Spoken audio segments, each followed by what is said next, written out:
పరిపాలన చేస్తున్నారా, పరాచకాలు ఆడుతున్నారా? దయచేసి ఈ క్యాబినెట్ తెలంగాణ సమాజానికి సమాధానం చెప్పాలా.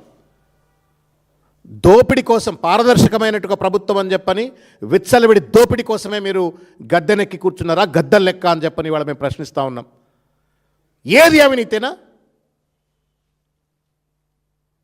తెలంగాణ రైజింగ్ అని చెప్పని ప్రజలను మభ్యపెడుతూ, మీడియాను మభ్యపెడుతూ ఇవాళ తెలంగాణ రైజింగ్ అని చెప్పని తప్పుడు ప్రచారం చేసుకుంటున్నట్టు ఈ ప్రభుత్వం, రేవంత్ రెడ్డి మీ పాలన ఫాలింగ్,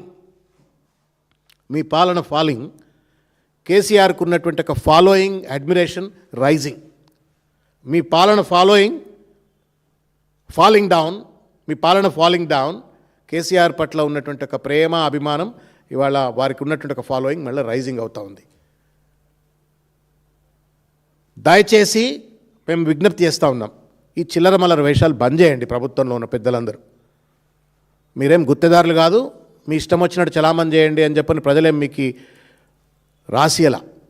5 ఏళ్ళు మీరు ఒక తోటమాల లెక్క ప్రభుత్వాన్ని, ప్రజలను, రాష్ట్రాన్ని కాపాడమని చెప్పని, భవిష్యత్తులో ఇంకా ముందుకు తీసుకెళ్ళమని చెప్పని అధికారం కట్టబెడితే గాదె కింద పందికొక్కులు లెక్క దోచుక తింటా ఉన్నారు.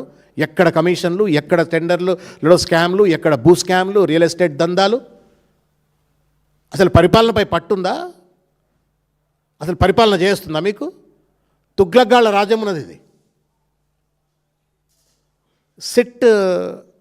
సెకండ్ సిట్ 2 సీట్లు వేసినారు, ఒకటే కేసుకు 2 సీట్లు. దేశంలో ఎవడే ఎక్కిపోవచ్చండి.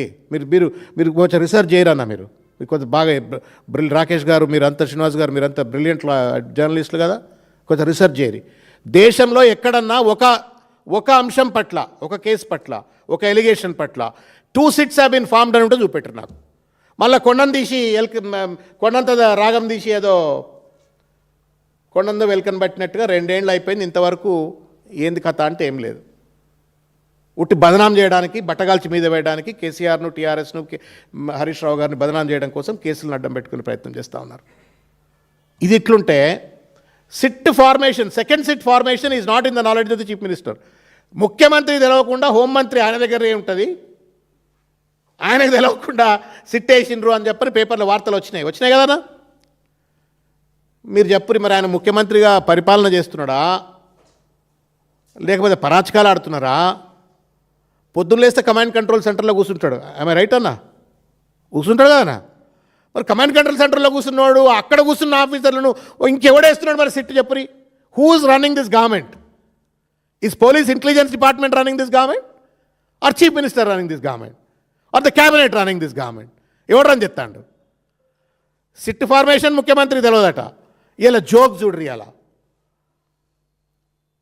ఎలకతోలు ఎంత రుద్దినా నలుపే కానీ తెలుపు కాదని చెప్పని అంటారు కదా. అట్లా రియల్ ఎస్టేట్ మనస్తత్వం ఉంది కాబట్టి అన్ని రియల్ ఎస్టేట్, ప్రతి కార్యాలయం రేపు ఐటీ కంపెనీలు అన్నీ కూడా రియల్ ఎస్టేట్ కార్యాలయాలుగా మారిపోతేమో. జాగ్రత్త అన్న మీరు, మన పిల్లలకు ఉద్యోగాలు కూడా పోతేమో.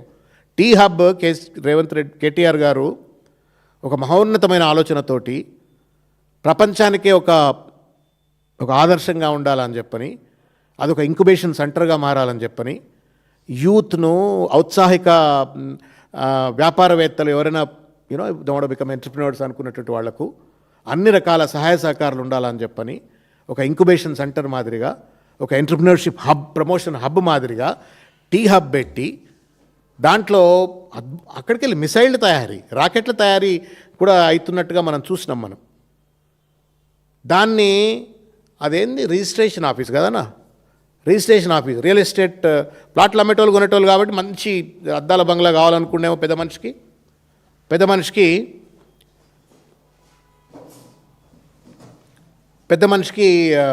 దాన్ని మార్చాలని ప్రయత్నం చేసిండ్రు. అది ఒక పేపర్లో వచ్చింది, జీవో వచ్చినా ఖండిస్తున్నారు. మేము చేయలేము, మా నిర్ణయాన్ని మేము విత్డ్రా చేసుకుంటున్నాము, అసలు మేము నిర్ణయమే తీసుకోలేదని చెప్పారంటున్నారు. సార్, ముఖ్యమంత్రి గారు పరిపాలన చేయండి సార్. పొద్దున్న లేస్తే కమిషన్లు, దోపిడీ, టెండర్ మ్యానిపులేషన్స్, సంచులు నింపుకొనడు. ఇక స్విస్ బ్యాంకులో ఖాతా ఓపెన్ చేసిన పేపర్లో వచ్చింది. అలా ఏదో పేపర్లో చూసిన 1000 కోట్లట ఏదో. ఇదే కాదు కదా పరిపాలన అంటే. దయచేసి నేను బట్టి విక్రమార్క గారికి నేను విజ్ఞప్తి చేస్తూ ఉన్నాను, మీరు పరిపాలన పైన పట్టు సాధించండి, ప్రజలకు ఇచ్చిన వాగ్దానాలను అమలు చేయండి. 3 ఏళ్ళ ఇంకా కాలపరిమితి ఉన్నది. ఈ అడ్డమైనటువంటి ఒక విచ్ హంటింగ్కు విండిక్టివ్ హెరాస్మెంట్లు పక్కన పెట్టి ప్రజలకు అవసరమైనటువంటి ఒక రీతిలో ప్రజలకు ఉపయోగమయ్యేటువంటి ఒక రీతిలో పరిపాలన చేయాలని చెప్పి నేను కోరుతున్నా. 10 ఏళ్ళు కావాలంటున్నావనా? ఏమంటున్నాడన్నా? నేను ఇంకా 10 ఏళ్ళు నేనే ముఖ్యమంత్రి అంటున్నాడు. ఇక దేవుడు తలిస్తే ఎవరు ఎక్కడ ఉంటారో అదంతా భగవత్ సంకల్పం. డెమోక్రసీలో ప్రజలే దేవుళ్ళు, వాళ్ళు ఎవరు కోటేసి ఎవరు మెచ్చితే ఉండాలనుకుంటున్నావు. ఉండాలనుకున్నాడు ఎట్లుండాలన్నా? ఒళ్ళు దగ్గర పెట్టుకొని పనిచేయాలి, చాలా సోయితో పనిచేయాలి కదా. కుర్చీ ఏం కుర్చీ అది?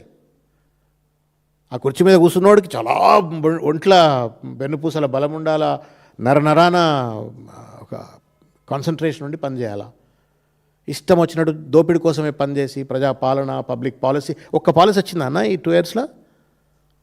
మీరు అన్నోడు అడుగుతలేరు. వచ్చిన బాధ ఏంటంటే మాకేమో కొద్ది తెలిసి తెలియక మేము తక్కువ అడుగుతాం.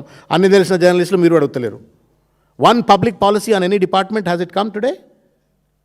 Education, health, industry, employment, rural development, urban development, whether one policy? ఏం పరిపాలన? 10 ఏళ్ళు అది కావాలా, 10 ఏళ్ళు కావాలని చెప్పని అంటున్నాడు. ఏమంటారు కదా, ఏట్లా కూట్ల రాయి తీయలేనమ్మా, ఏట్ల రాయి తీసినా అని చెప్పని అంటున్నాడు. ఉన్న 3 ఏళ్ళు పరిపాలించక